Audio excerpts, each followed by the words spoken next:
आणि अशा सगळ्या काळामध्ये जी व्यक्ती हयात नाहीये तिच्या संदर्भाने अशा स्वरूपाची भाषा एकूण बोलली गेलेली आहे ती महाराष्ट्राला शोभणारी नाहीये।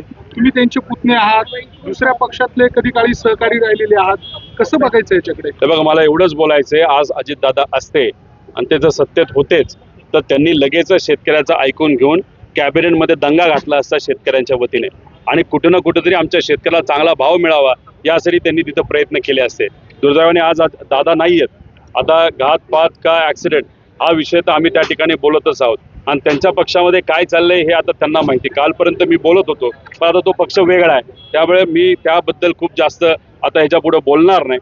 विषय एवढाच आहे की शेतकऱ्याचा जो काय हमी भाव आमच्या कांद्याच्या बाबतीत मिळाला पाहिजे, त्यासाठी आम्ही इथं संघर्ष करत राहणार। उद्या जाऊन जे कोणी सामान्य लोक असतील त्यांना कधीही काय अडचण आली तर आम्ही सर्वजण तिथं त्यांच्या पाठीशी भक्कमपणे उभं राहू।